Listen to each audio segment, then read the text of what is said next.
स्वागत बा आप सभी के आज के वीडियो में। आज के ये स्पेशल रिपोर्ट बा भोजपुरी के दबंग सुपरस्टार खेसारी लाल यादव की ओर से। आप लोग के बता दी कि भोजपुरी के दबंग सुपरस्टार खेसारी लाल यादव के आप लोग के बीच में बहुत ही शानदार और ज़बरदस्त फिल्म आवे वाला बा, जौना फिल्म के नाम बा लिट्टी चोखा।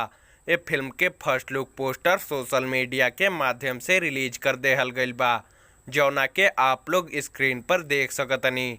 और ई फिल्म के फर्स्ट लुक पोस्टर के देख के आप लोग अंदाज़ा लगा सकतनी कि ई फिल्म आपन मिट्टी और संस्कृति पर बनल बा।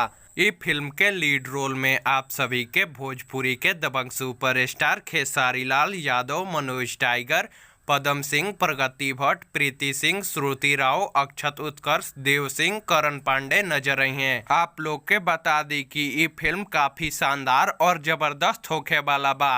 ये फिल्म के कहानी कुछ अलग तरह के हुई।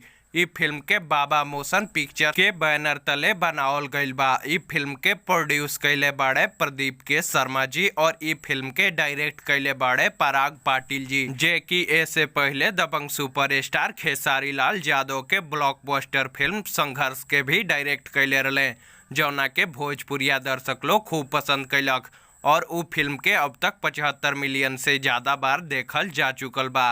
आप लोग के बता दी कि ई फिल्म के शूटिंग के काम सितंबर महीना से शुरू कर देहल जाई और ई फिल्म आप सभी के 2021 तक देखे के मिल सकता। तो आप लोग कमेंट में बताएं कि आप लोग के दबंग सुपरस्टार खेसारी लाल यादव के आवे वाला फिल्म लिट्टी चोखा के फर्स्ट लुक पोस्टर कैसन लागल और कितना भोजपुरिया दर्शक लोग ये फिल्म के इंतजार कर रहल बा। तो आज के वीडियो में बस इतना ही। उम्मीद बा कि वीडियो आप सभी के पसंद आयल हुई। वीडियो पसंद आयल तो वीडियो के लाइक कर दी, शेयर कर दी, कमेंट करी और चैनल पर नया बानी तो भोजपुरी सिनेमा से जुड़ल सभी खबर सबसे पहले और बिल्कुल फ्री में देखे खातिर हमनी के चैनल के सब्सक्राइब कर ली और घंटी के बटन के दबा के नोटिफिकेशन के ऑल कर दी, ताकि हमार सभी लेटेस्ट वीडियो के नोटिफिकेशन आप तक सबसे पहले पहुँचे।